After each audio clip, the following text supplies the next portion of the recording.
성도 여러분 안녕하십니까? 예, 행복한 안식일입니다. 오늘도 우리 주님께서 허락하신 이 안식의 시간에 오신 여러분들을 환영하고, 이 시간에 성령 하나님께서 우리와 함께 해주셔서 우리의 뜻과 생각이 온전히 주님께 집중되는 그런 한 시간이 되기를 간절히 소망합니다. 오늘은 얼마짜리 인생인가 라는 제목으로 하나님 말씀 증거하겠습니다. 열왕기상 21장 20절에 있는 말씀입니다. 아합이 엘리야에게 이르되 나의 대적이여 내가 나를 찾았느냐. 대답하되 내가 찾았노라. 내가 스스로 팔려 여호와 보시기에 악을 행하였으므로. 오늘 본문은 두 사람의 대화를 기록하고 있습니다. 누구와 누구의 대화일까요? 아합하고 엘리야. 좀 조합이 잘 맞습니까? 아합은 이스라엘 역사상의 가장 악한 왕으로 정평이 나 있는 악명을 떨치던 정치인이고, 엘리야는 수많은 선지자들 중에 가장 위대한 선지자로 일컬어지는 그러한 선지자입니다. 어떻게 참으로 역설적인 상황이 아닐 수 없습니다. 가장 악한 정치인이 살던 시대에 가장 위대한 선지자가 같은 시대에 살았던 것이죠. 아합은 선지자 엘리야를 향하여 뭐라고 이야기하냐 하면 나의 대적이여, 이렇게 이야기를 합니다. 선지자가 대적인 사람이 좋은 사람입니까? 나쁜 사람입니까? 뭐 좀 생각을 해봐야 되는 건가요? 예, 좋지 않은 사람이죠. 하나님의 성전을 좋아하는 사람은 좋은 사람입니까? 나쁜 사람입니까? 좋은 사람이죠. 세상을 좋아하는 사람은 나쁜 사람이고, 정말 하나님의 성전을 그리워하고 그곳에 머물기를 간절히 소망하는 그러한 사람들은 좋은 사람들인 것입니다. 여러분, 정말 성전을 사랑하는 성도들이 되시기 바랍니다. 예, 성전에 오래 머물기를 좋아하는 성도들이 되십시오. 예배만 마치면 얼른 짐 싸가지고 도망치듯이 막 이렇게 가지 마시고, 식사하신 이후에도 함께 기도하고 함께 예배하고 함께 교제하면서 오래오래 성전에 머무는 우리 성전을 사랑하는 성도들이 되시기를 간절히 바랍니다. 내가 누구와 친한가? 내가 어디에 머무는 것을 좋아하고 그것이 편한지, 내가 닮고 싶은 사람이 누구인지, 내가 누구처럼 되고 싶은지, 내가 누구와 친하고 싶은지, 혹은 누구를 내 삶에서 원수로 생각하고 살아가고 있는지에 따라서 내가 어떤 사람인지 사실 결정되는 것입니다. 내가 좋은 사람이 나쁜 사람이라면, 내가 좋아하는 그 사람이 나쁜 사람이라면 나는 따져볼 것도 없이 나 또한 나쁜 사람인 거예요. 좋은 사람과 내가 사이가 좋은 사람이라면 나도 좋은 사람인 것입니다. 엘리야를 대적이라고 부른 이 아합은 한마디에 그 자신의 고백으로 자신의 영적인 상태를 스스로 드러내놓고 있는 것입니다. 그때 엘리야는 아합에게 이렇게 말을 합니다. 내가 스스로 팔려 여호와 보시기에 뭘 행했어요? 악을 행했다. 하나님 보시기에 네가 악을 행했는데 그 악을 스스로 팔려서 행한 것이다 라고 이야기를 하는 거예요. 이 말씀의 의미가 무엇인가? 아합은 자신의 잘못된 선택을 위해서 자기 자신을 지불하도록 내어주었다는 거예요. 그런데 그 지불을 자기 자신을 내어주었는데 어떻게 그것을 내어주었느냐 하면 마지 못해서 어쩔 수 없이 내어준 것이 아니라 어떻게? 스스로 자원하여서 그것을 자기 자신을 악에게 내어주었다라고 성경은 이야기하고 있는 것입니다. 자본주의 세상에서 보통 사람의 가치는 연봉으로 평가를 받습니다. 그렇습니까? 예. 프로 선수들이 말 그대로 돈으로 자신의 실력을 평가받는 그러한 상황인 것이죠. 그래서 사람들이 얼마나 훌륭한가는 그 사람이 받는 연봉에 비례하는 것으로 우리는 생각하게 되는 것입니다. 그렇다면 우리가 가진 믿음도 교회의 규모에 비례하는 것일까요? 우리가 어떻게 얼마나 큰 교회에 다니느냐에 따라서 우리의 신앙이 결정되는 거예요? 그렇지는 않습니다. 그런데 그렇다고 하여서 꼭 반비례하는 것도 아니에요. 이제 그게 크게 관계없다는 것이죠. 네. 얼마짜리 인생이냐라는 말을 아합의 삶을 통하여 혹시 우리가 그 고백을 통하여 생각해 본다면 우리 자본주의 사회를 사는 우리에게 굉장히 큰 도전을 던져주는 말입니다. 우리는 보통 가치와 가격을 어떻게 생각해요? 서로 비례한다고 생각을 합니다. 비싼 것은 어떤 거예요? 좋은 거라고 생각을 해요. 일반적으로 그게 사실이에요. 그렇죠? 자본주의에 익숙해 있는 우리는 비싼 것을 보통 좋은 것이라고 생각을 합니다. 왜냐하면 우리는 비싼 값을 주고 그것을 살 때에는 그것이 좋다는 신용을 사는 것이기 때문에 그렇습니다. 물건은 일반적으로 그게 맞는데, 그런데 문제는 이러한 인식이 사람에게까지 적용이 된다는 것입니다. 모두가 프로 선수는 아니지만 그 사람이 믿을 만한 사람인지 좋은 사람인지를 그 사람이 가진 경제력으로 그 사람을 판단하려고 하는 그러한 경향이 우리에게 있는 것입니다. 이런 세상에서 오늘 하나님께서 오늘 본문을 통하여 우리에게 무슨 말씀을 하시는지 살펴보기를 우리는 원하는 것입니다. 먼저 그 배경을 좀 말씀을 드리겠습니다. 열왕기상 21장 1절 말씀을 보겠습니다. 그 후에 이 일이 있으니라. 이스라엘 사람 나봇이 이스라엘의 포도를 가지고 있더니 사마리아 왕 아합의 왕궁에서 가까운지라. 여기에서 이스라엘이라고 하는 지명이 나오는데 이 이스라엘은 이스라엘이 아니에요. 그죠? 나봇이 이스라엘의 포도원을 가지고 있었다. 그 포도원이 사마리아의 왕궁 앞에 있었다라는 것입니다. 여기 보시면 이 북방 이스라엘과 남방 유다가 있어요. 그죠? 이 붉은색 부분은 남방 유다이고 위에 황토색 부분은 북방 이스라엘입니다. 근데 이 북방 이스라엘의 수도가 어디예요? 북방 이스라엘의 수도가 어디예요? 사마리아예요. 사마리아. 사마리아가 수도인데 사마리아가 수도면 왕궁은 어디에 있어야 됩니까? 사마리아에 있어야죠.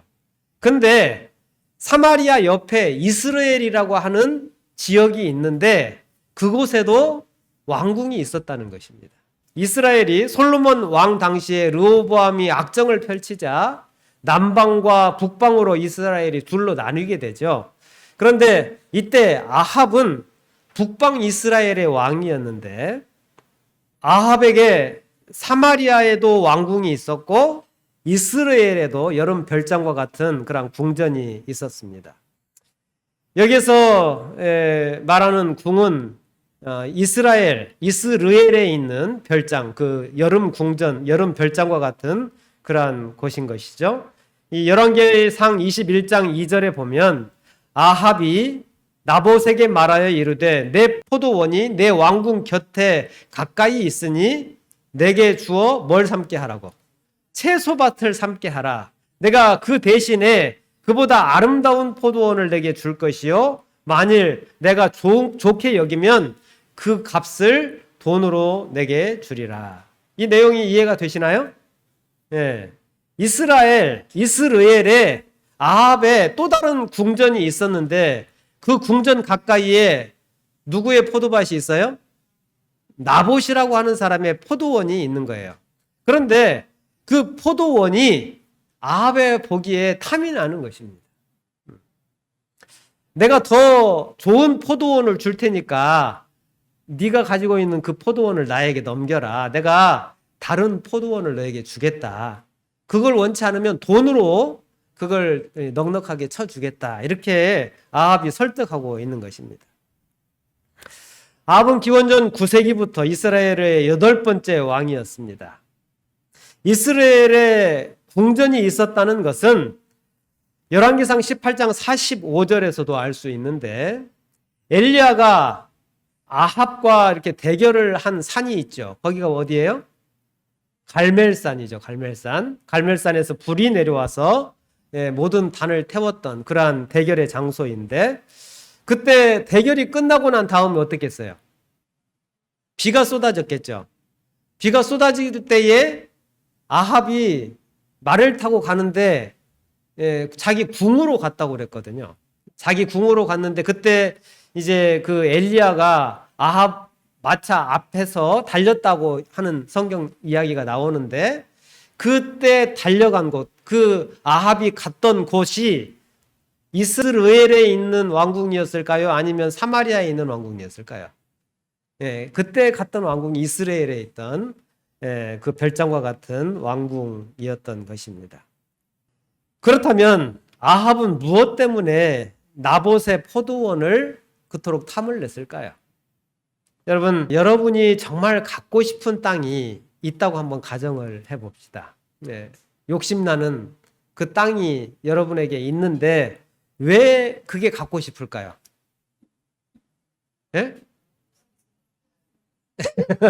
그냥 땅 투기용으로 욕심이 나고 그 자리가 좋으니까 욕심을 낼 것 아니겠습니까? 뭔가 이유가 있겠죠. 한 나라의 왕인데 그 왕이 욕심이 날 만큼 좋은 어떤 그 땅의 매력이 있었던 것이죠. 우리는 역사를 통해서 왜 나봇의 포도원을 그렇게 이 아합이 원했는가를 좀 추정해 보면, 열왕기상 21장 1절에 이 본교 주석은 이렇게 설명합니다. 이스라엘은 길보아산 북쪽에 있는 에스드렐론 평지에 있었다. 이곳은 북동쪽을 향한 다윗 투성이의 산비탈에 깎아지르는 산마루에 있었다. 고대 포도원이 도성 동편에 있었던 것으로 보이기 때문에 아합의 궁전도 그와 같은 쪽에 있었을 것이고, 거기에 요단 동편에 펼쳐져 있는 아름다운 경관을 바라볼 수 있었다. 그래서 이 아합의 궁전에서 이렇게 내려다보면 이스라엘의 그 젖과 꿀이 흐르는 그 풍요의 상징인 요단강을 내려다볼 수 있는 곳, 아주 전망 좋은 땅, 그러니까 요즘 말로 말하면 최고의 뷰를 자랑하는 그러한 장소가 이 아합의 궁전이 있는 곳이었다는 것이죠. 그런데 그 자리 앞에 포도원이 있는 거예요. 포도원이. 그러니까 이제 아합이 저 아름다운 그 평원을 이렇게 감상을 하는데 그 앞에 포도원이 있어서 거기서 맨날 괭이질하고 삽질하고 이렇게 하는 모습을 보게 되는 거예요. 그래서 이제 아합이 그 땅을 욕심을 낸 것이죠. 본교 주석에는 이스라엘은 에스드렐론 평지에 내려다 보이는 그림같이 아름다운 위치에 있었다, 이렇게 이야기를 합니다. 저는 좀 이 표현이 좀 마음에 들지는 않습니다. 왜냐하면 화가 선생님들한테는 좀 미안한 마음이 있지만, 정말 아름다운 것은 사실 그림보다 더 아름답지 않나요? 사진으로 찍어도 그 아름다움이 다 담겨요, 안 담겨요? 안 담겨요. 그런데 우리는 뭔가 정말 아름다운 것에 대하여 표현할 때에 뭐라고 표현해요? 그림 같다, 이렇게 표현을 하는 것이죠. 사실 이곳이 정말 아름다운 곳이지 않았을까, 이렇게 우리가 추정을 해보는 것입니다. 어쨌든 그만큼 그곳이 아름다운 것이었던 것이죠. 아합이 그토록 탐을 냈던 나봇의 포도원은 당연히 전망이 좋은 그러한 앞이 확 트인 높은 곳에 있는 경관이 빼어난 그러한 장소였다는 것입니다. 그런데 본문은 그곳을 채소밭을 삼겠다라고 아합이 이야기를 했어요. 정말 아합이 그곳을 상추 심고 배추 심고 이러려고 욕심을 냈을까요? 예, 아름다운 정원을 꾸미려고 하지 않았을까 생각이 돼요. 그 땅의 가치를 나봇보다 누가 더 잘 알았을까요? 아합이 더 잘 아는 거예요. 이 가치 있는 땅을 저 나봇이라고 하는 사람은 포도나 심어가지고 거기서 이렇게 몇 푼 안 되는 수확을 얻어내는데 그 땅을 사용하고 있다는 것이 아합의 마음에는 들지 않은 거예요. 그래서 저 귀하고 가치 있는 것을 몰라보는 나봇이 답답한 것입니다. 아합은 자신이 가진 미적 감각으로 이 포도원이 얼마나 귀한 것인지 나봇은 잘 모른다고 생각했을지 모르겠습니다. 그래서 자신이 취하는 것이 더 낫다고 생각을 한 것이죠. 저 좋은 포도원을 주겠다. 더 좋은 포도원을 내가 너에게 줄 테니 너의 그 포도원을 나에게 달라라고 이야기를 하는 것입니다. 그러면서 네가 포도원을 원하지 않으면 내가 더 높은 값을 쳐서 넉넉하게 쳐줄 테니까 후하게 쳐줄 테니 너의 포도원을 나에게 넘겨라. 왕이 제안한 것입니다. 여러분 이 제안을 어떻게 생각하십니까? 네? 합리적이지 않아요? 자기가 가지고 있는 이 포도원보다도 더 넓고 기름진 땅에 포도원을 줄 테니까 그 포도원을 나에게 넘겨라. 그걸 원치 않으면 내가 더 좋은 값을 쳐줄 테니까 내가 그 포도원을 갖게 해달라라고 왕이 정중하게 요구하고 있는 거예요. 그런데 아합이 굉장히 비즈니스적인 감각을 가지고 그렇게 접근을 했는데 나봇은 뭐라고 이야기를 해요? 그럴 수 없다는 거예요. 그럴 수 없다는 거예요. 열왕기상 21장 3절에 있는 말씀입니다. 나봇이 아합에게 말하되 내 조상의 유산을 왕에게 주기를 여호와께서 금하실지로다 하니. 땅 주인이 지금 누구예요? 땅 주인은 나봇이에요. 예? 지금 등기부 등본에 누구 이름이 찍혀 있어요? 나봇이 찍혀 있어요. 근데 지금 나봇은 그 땅 주인이 누구라고 이야기하는 거예요? 여호와 하나님이라고 이야기하는 거예요. 이 답답한 사람이. 그죠? 거래가 성사가 될 수 있을까요? 없을까요? 거래가 안 되는 거예요. 이런 사람은 우리가 참 답답하게 느껴집니다. 그죠? 말이 안 통하고 상식이 통하지를 않는 거죠. 뭘 하고자 하면 뭐 하겠다고 그래요? 기도해보고 결정해야겠다고 그래요. 예. 물론 좋은 일이고 참 아름다운 일입니다. 그런데 우리가 살아가다 보면 사회에서 상거래를 하는데 두부 한 모 주세요 그랬는데 기도해 보겠습니다. 이러면 이게 되는 일이에요? 안 되는 일이에요? 예, 이게 거래가 안 되는 거예요. 나봇은 하나님의 뜻이 아니기 때문에 포도원을 넘길 수 없다는 뜻을 명확하게 아합에게 밝힙니다. 아합의 그 너그러운 제안에 단칼에 거절을 한 거예요.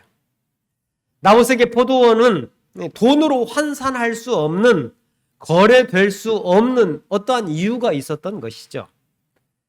나봇에게 더 좋은 땅이 그래서 나봇에게는 더 이상 있을 수가 없는 것입니다. 아무리 넓은 땅을 줘도 나봇에게서는 그것이 의미가 없는 거예요. 나봇이 말하던 하나님의 뜻, 그것은 무엇인가? 왕에게 주기를 여호와께서 뭐 하셨다고? 금하셨다라는 거예요. 구약의 율법에 보면 그 뜻을 분명하게 알 수 있는 말씀들이 수두룩합니다. 민수기 36장 7절에 있는 말씀입니다. 그리하면 이스라엘 자손의 기업이 이 지파에서 저 지파로 옮기지 않고 이스라엘 자손이 다 각기 조상 지파의 기업을 지킬 것이니라. 예, 조상이 물려준 기업, 그게 뭐예요?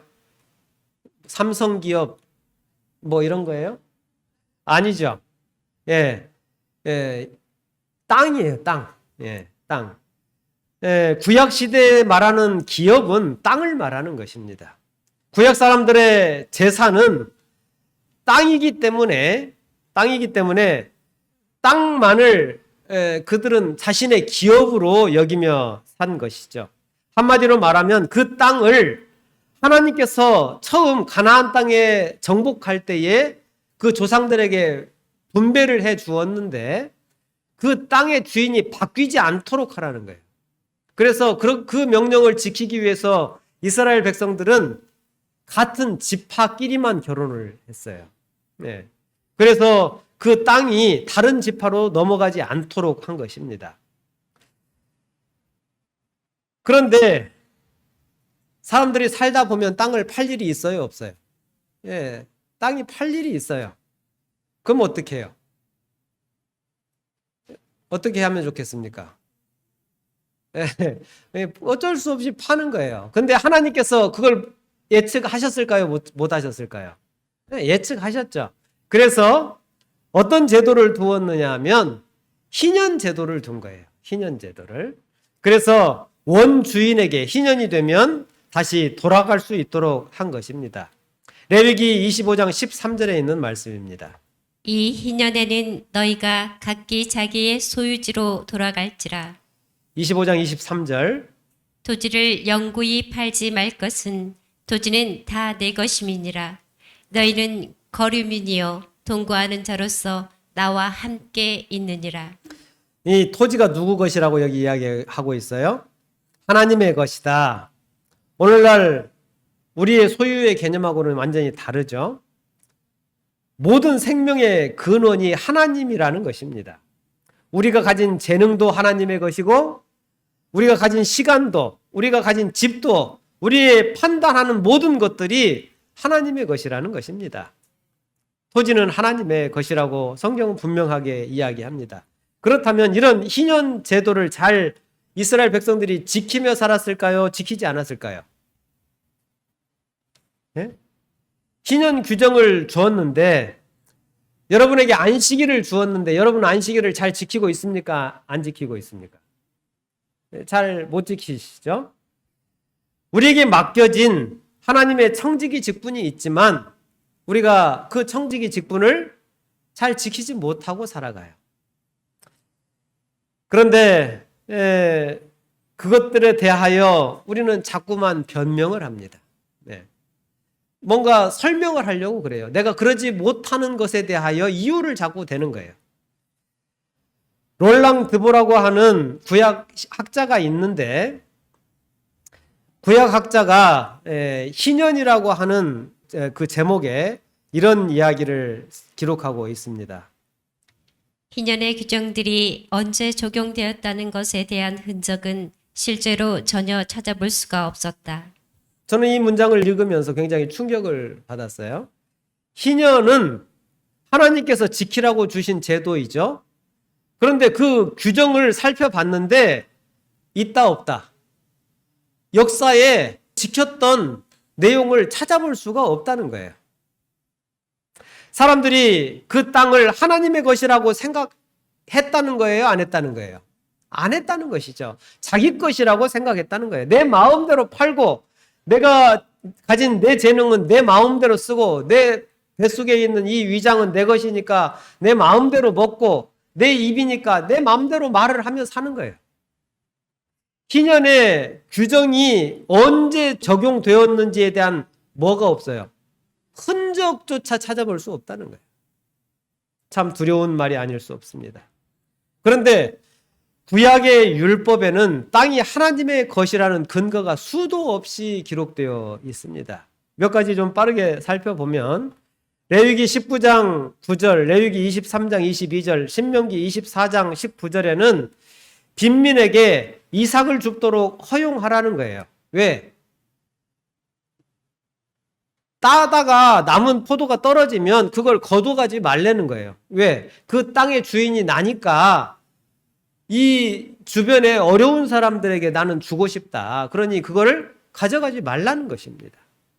포도밭 주인은 포도를 따다가 송이가 떨어지면 어떻게 하고 싶을까요? 죽고 싶죠. 근데 그렇게 하지 말라는 거예요. 그게 누구의 명령이에요? 주인의 명령이에요. 그 땅 주인의 명령인 것입니다.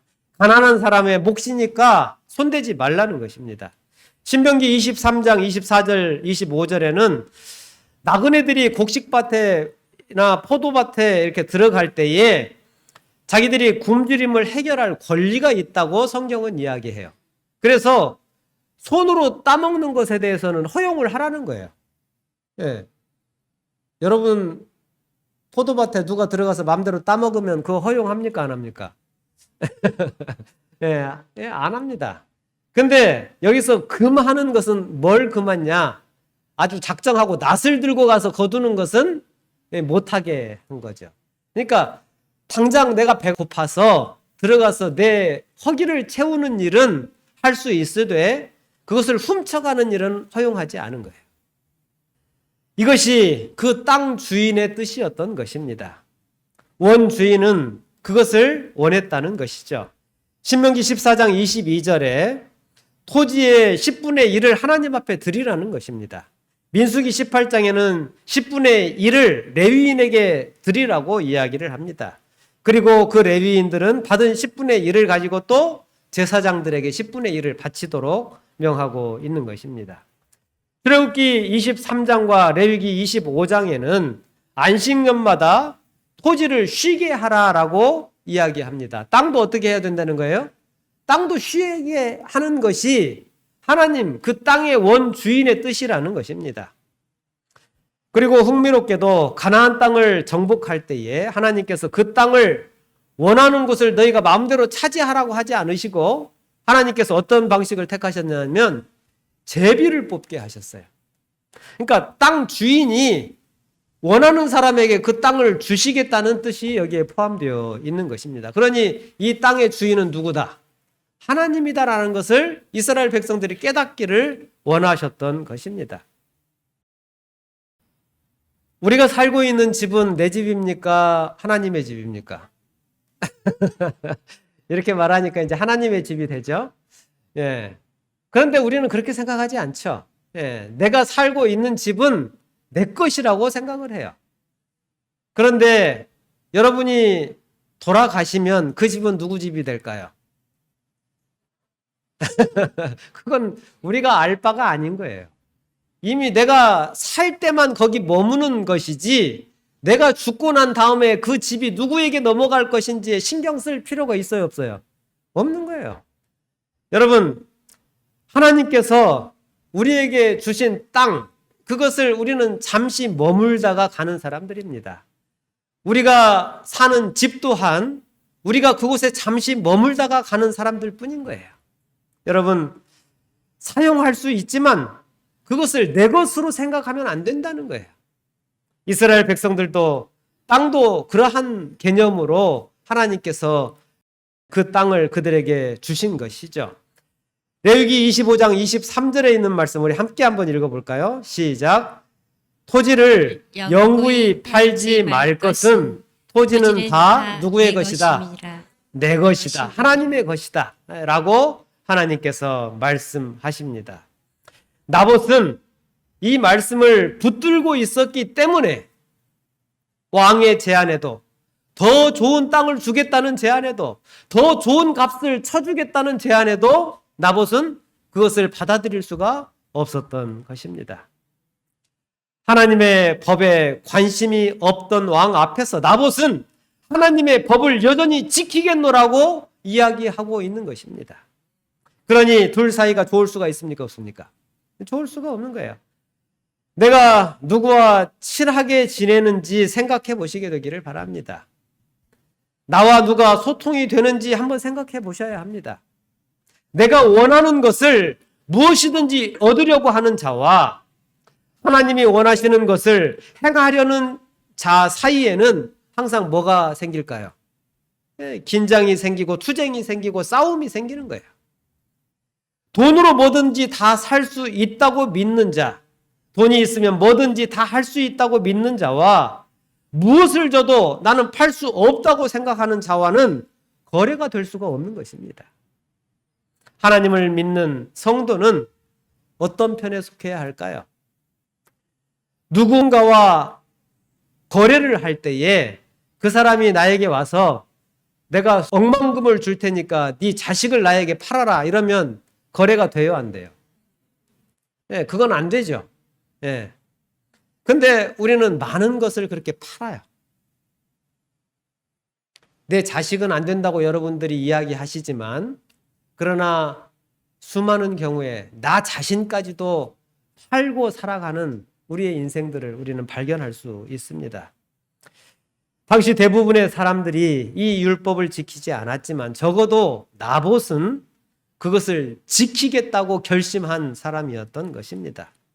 토지가 하나님의 것이라는 그 율법은 인간의 모든 소유권 위에 하나님의 주권이 있다는 것을 인정하는 행동이었던 것입니다. 이러한 배경 아래서 우리는 아합과 나봇의 이야기를 주목해 보아야 하는 것입니다. 나봇이 이렇게 반응하자 아합의 반응이 매우 흥미롭습니다. 열왕기상 21장 4절에 있는 말씀입니다. 이스라엘 사람 나봇이 아합에게 대답하기를 내 조상의 유산을 왕께 줄 수 있다 없다? 없다고 말합니다. 그랬더니 아합이 뭐 했어요? 근심하고 답답해서 궁으로 돌아갔어요. 그리고 침상에 누워서 얼굴을 돌이키고 뭘 먹질 않아요? 밥을 먹지를 않아요. 밥을 먹자. 입맛이 떨어진 거예요. 너무 속이 상해가지고 밥맛이 없어진 것입니다. 5절에 보시면 왕의 마음에 무엇이 근심하여 식사를 아니하십니까? 이게 누가 말한 거예요? 이세벨이 그 부인이 와가지고 왕이 밥을 안 먹고 누워 있으니까 뭐가 그렇게 근심이 돼서 밥도 안 먹고 그러고 있습니까? 그러자 6절에 왕이 대답합니다. 같이 한번 읽을까요? 시작. 왕이 그에게 이르되 내가 이스라엘 사람 나봇에게 말하여 이르기를 내 포도원을 내게 주되 돈으로 바꾸거나 만일 내가 좋아하면 내가 그 대신에 포도원을 내게 주리라 한즉 그가 대답하기를 내가 내 포도원을 내게 주지 아니하겠노라 하기 때문이로다. 그러자 7절에서 이세벨이 말합니다. 뭐라고 이야기했어요? 왕이 지금 이스라엘 나라를 다스리는 자입니까? 라고 묻는 거예요. 이게 무슨 말인가 하면 그러고도 당신이 이 나라의 왕입니까? 이렇게 하는 거예요. 예.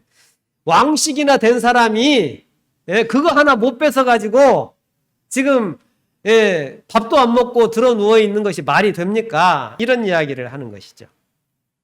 그러면서 일어나서 식사하시고 마음을 즐겁게 하소서 내가 이스라엘 사람 나봇의 포도원을 왕께 드리리다 이렇게 이야기를 해요. 누가 더 배포가 커 보여요? 여자가 좀 어떤 때는 배포가 더 커 보일 때가 있죠. 그런데 배포가 크다고 다 좋은 것만은 아닙니다. 그죠? 악령이 충만하여서 이 여자가 하나님을 대적하고 있는 거예요. 아합이 거절당한 그 상처가 너무 커서 근심하고 낙담하여 답답해서 집에 돌아와서 식욕을 잃고 침상에 누워 있을 때에 사단은 이세벨을 통하여 아합을 유혹한 것입니다. 아이들이 자기가 먹고 싶은 것 못 먹거나 하기 싫은 것을 못하게 하면 어떻게 해요? 때를 쓰죠. 땅바닥에 주저앉아가지고 발 동동거리고 막 이렇게 하잖아요. 아합의 모습이 꼭 그런 모습과 같은 것입니다. 이스라엘 왕이 지금 이러고 있는 거예요. 그러니 그 나라가 어떻게 되겠습니까? 이 일이 식음을 전폐할 만한 일인가요?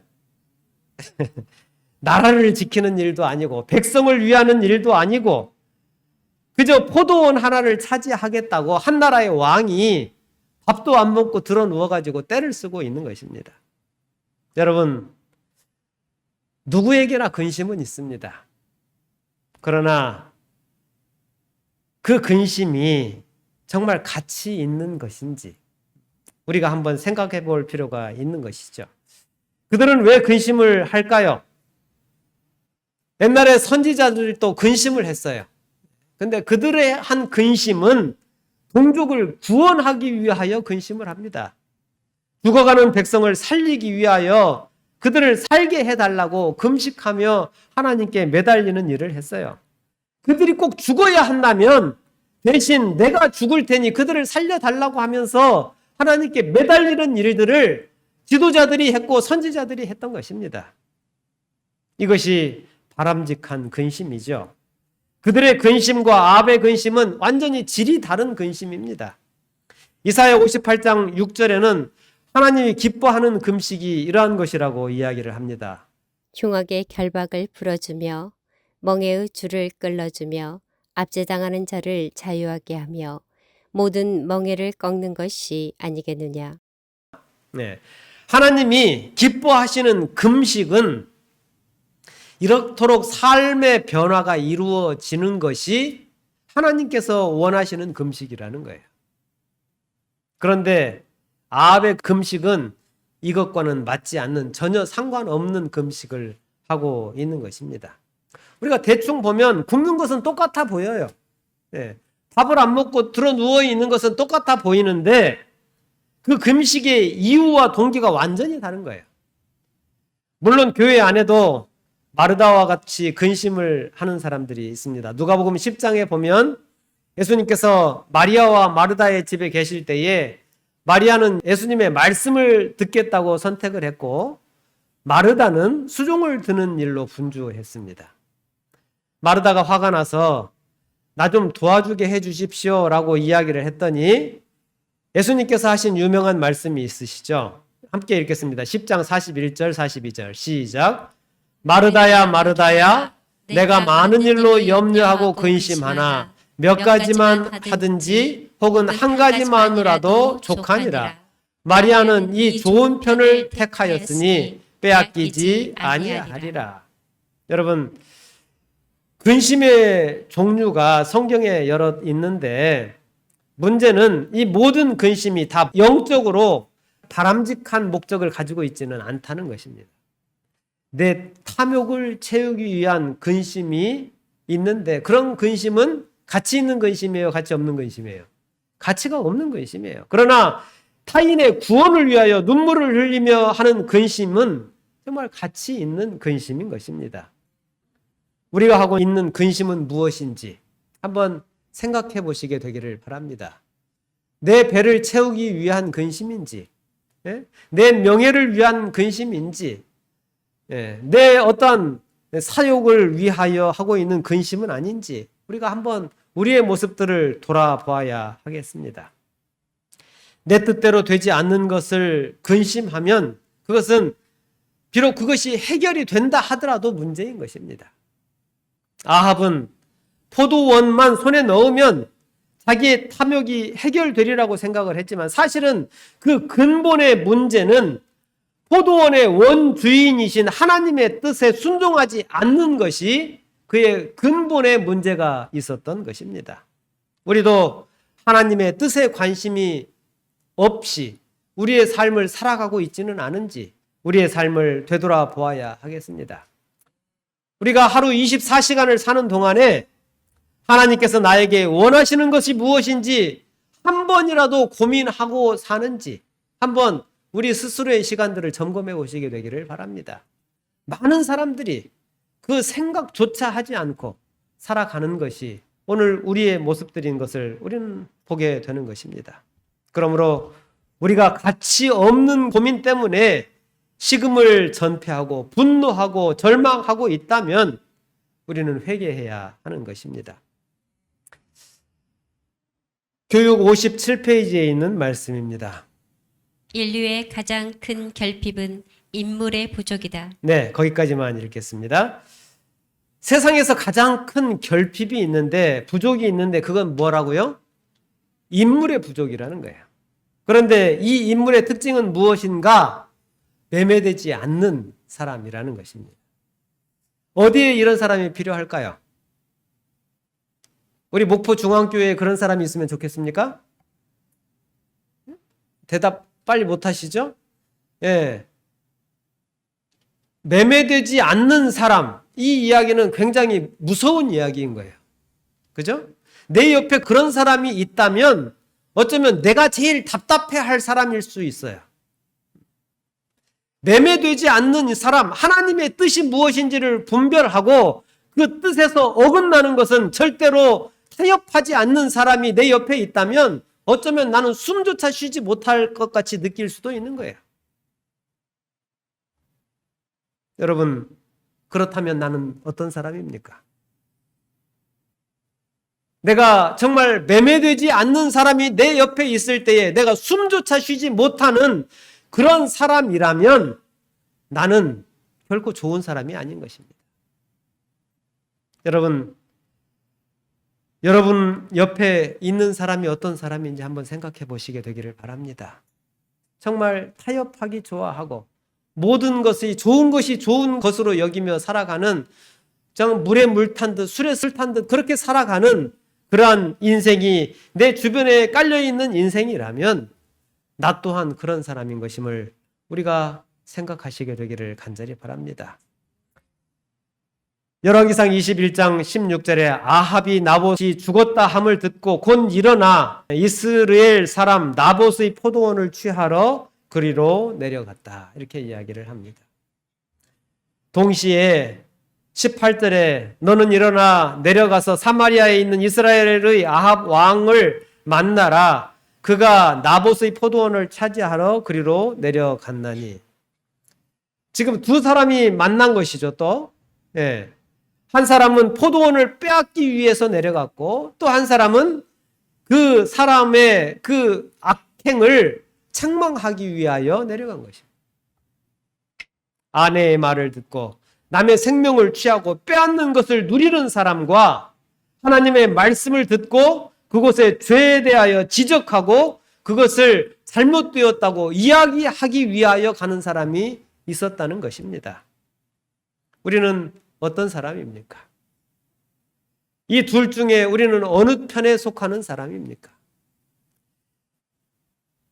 우리는 정말 옳은 것을 옳다고 이야기하고 그른 것, 잘못된 것을 잘못되었다고 이야기할 수 있는 용기 있는 주의 백성들이 되시기를 간절히 바랍니다.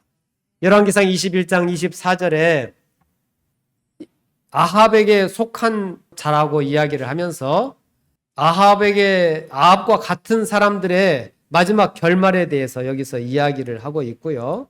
그 반면에 말씀에 순종하는 사람은 어떠한 것인지 여기 이야기를 합니다. 히브리서 10장 34절 너희가 갇힌 자를 동정하고 너희 소유를 빼앗기는 것도 기쁘게 당한 것은 더 낫고 영구한 소유가 있는 줄을 알미라. 때로 우리가 이 땅에서 살면서 말씀 때문에 무엇인가를 빼앗기고 손해를 보는 때가 있을 수 있죠. 그런데 히브리서에서는 그것을 어떻게 여긴다고요? 기쁘게 여긴다고 이야기를 합니다. 기쁘게. 우리가 손해보는 것을 기쁘게 여길 수 있어요? 우리가 손해보는 거 기쁘게 여기지 않아요. 그러나 내가 빼앗기고 손해보는 것이 원칙을 지키기 위한 것이라면 그것이 나에게 손해가 된다 할지라도 그 일을 통하여 하나님께서 분명한 보상을 우리에게 주실 것입니다. 하나님께서 주시는 그 보상을 위하여 우리의 손해를 기쁘게 여길 수 있는 우리 성도들 되시기를 간절히 바랍니다. 여기 붉은 글씨 같이 읽겠습니다. 시작. 그러나 내가 나된 것은 하나님의 은혜로 된 것이니 내게 주신 그의 은혜가 헛되지 아니하니. 그리고 58절에는 이렇게 이야기를 합니다. 그러므로 내 사랑하는 형제들아, 같이 읽겠습니다. 시작. 그러므로 내 사랑하는 형제들아, 견실하며 흔들리지 말고 항상 주의 일에 더욱 힘쓰는 자가 되라. 이는 너희 수고가 주 안에서 헛되지 않는 줄 알미라. 아멘. 우리의 은혜가, 그분의 십자가가 우리에게 주어진 것은 그것이 우리에게 결코 헛되지 않을 것이라는 것입니다. 주님께서는 간절히 바라시고 기대하는 것이 정말 그분께서 위하여 죽으신 그분의 십자가가 우리에게 헛된 것이 되지 않기를 하나님께서는 간절히 바라고 계십니다. 그리고 주님을 위한 우리의 부족한 우리의 헌신과 봉사와 예배와 예불과 섬김이 헛되지 않을 것이라고 하나님께서는 약속해주고 계시는 것입니다. 그러므로 정말 우리 모든 성도들의 마음속에 우리 하나님 의지하시고 하나님께서 주신 그 분명한 약속을 의지하여서 오른편에 서는 일을 두려워하지 않게 되기를 간절히 소망합니다. 우리 목포 중앙교회가 정말 주님께서 우리에게 가라 하신 그 길을 용기 있게 걷기로 결심하고 그 길 위에서 정말 하나님의 뜻이 아름답게 성취되어지는 그러한 하나님의 도구들로 쓰임받게 되시기를 간절히 바라면서 오늘 말씀을 마치겠습니다.